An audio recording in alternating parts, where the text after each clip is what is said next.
program পড়িলো বিশেষকৈ implementation of DMIT আৰু ইন্স্যুৰেন্সৰ কথাটো লৈ আজি আমাৰ বতৰটো ভাল হৈছিল তো আমি গোটেইখিনি এক্সপ্লেনেশ্যন কৰিলো।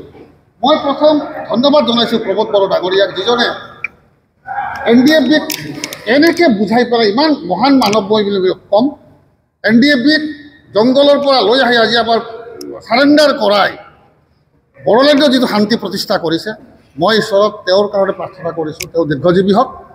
আজিলৈ আলফা সমস্যা সমাধান কৰিব পৰা নাই কিন্তু আমাৰ এনডিএফবি বিৰুদ্ধ আলফাতকৈ 3 গুণে ডেঞ্জাৰাছ ইহঁতক যে কেনেকৈ লৈ আহি আজি শান্তি প্ৰতিষ্ঠা কৰিছে সেইফালৰ পৰা আমি তেওঁক ধন্যবাদ জনাইছোঁ। আৰু প্ৰবোধ বড়ো পাছাৰে আমাক যিখিনি সমস্যাৰ কথাটো ক'লে এই সমস্যাখিনি এডুকেশ্যনৰ সমস্যা যিটো এইখিনি আপোনালোকে চাব লাগিব আমাৰ কমিটিখিনি গঠন কৰি দিছে। তো গতিকে এই কমিটিখিনিয়ে আমি পৰাপক্ষে যিমানখিনি পাৰোঁ আমি সমস্যা সমাধান any problem of the institution স্কুলত বা এল পি স্কুলৰ পৰা আপোনাৰ কলেজ লেভেল ইউনিভাৰ্চিটি লেভেললৈ কিবা যদি সমস্যা আছে আমি সমাধান কৰিম। আৰু ইতিমধ্যে আমাৰ ৱেবছাইট ইমেইল দিয়া হৈছে গতিকে এই ইমেইলত আপোনালোকে ইনষ্টিটিউশ্যনৰ হেড অফ ইনষ্টিটিউশ্যন লিখিব আৰু আমি একৰ্ডিংলি আমি সমস্যাবিলাক সমাধান কৰিছোঁ। এনি সমস্যা গতিকে আমি এতিয়া কোনো অফিচাৰৰ ওপৰত নিৰ্ভৰ নকৰোঁ। বিটিচিৰ মংগলাতে আমি য'ত যি পৰ্যায়ত যাব লাগে আমি যাম। আমি চব শিক্ষক সমাজ ওলাই আহিছোঁ।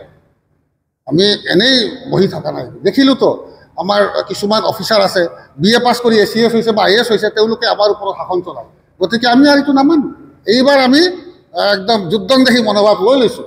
আমি BTC উন্নয়ন কৰিম এডুকেশ্যনৰ ক্ষেত্ৰত পৰিৱৰ্তনটো দেখা পাম যি কাৰণে আমাৰ প্ৰমোদ বড়ো ছাৰ আমাক পাৰ্মিশ্যনো দিছে আৰু তেওঁৰ এই অনুমতিৰ কাৰণে আমি ধন্যবাদ জনাইছোঁ।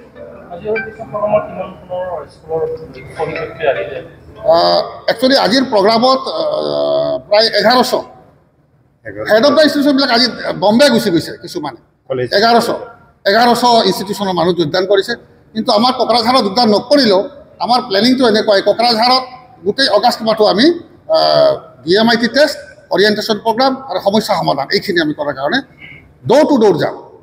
আমাৰ প্ৰগ্ৰামটো আছে 7 তাৰিখে চিৰাং ডিষ্ট্ৰিক্ট আৰু 9 তাৰিখে কোকৰাঝাৰ এণ্ড তামুলপুৰ এণ্ড কোকৰাঝাৰ নহয় তাতে অৰিয়েণ্টেশ্যন প্ৰগ্ৰাম। ইয়াৰ পিছতে আমাৰ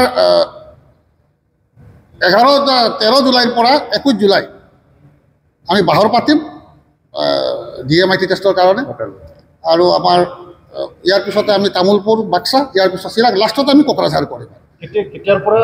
জুলাইৰ 14 পৰা 31 আগষ্টলৈ অভিভাৱকসকলে বহুত ভাল পাইছে। আমি কৈছোঁ DMIT 100% নহ'বও পাৰে বাট 95% এইটো চিয়'ৰ। গতিকে কাৰণ তেওঁলোকৰ কোনো পইচা খৰচা কৰিব নালাগে। BTC গভৰ্ণমেণ্টে বিয়াৰ কৰি আছে গতিকে এইখিনি তেওঁলোকে খুব খুচি হৈছে আৰু ৰেছপন্স বিৰাট ভাল হৈছে। আৰু এটা হ'ল গ্ৰুপ ইঞ্চুৰেঞ্চ যিটো কলেজৰ ইঞ্চুৰেঞ্চ যিটো 5 লাখকৈ এইটো পাব তেওঁলোকে এক্সিডেণ্টেল বেনিফিট আৰু ডেথ বেনিফিট এনেকুৱাই পাই যাব 5 লাখ টকা।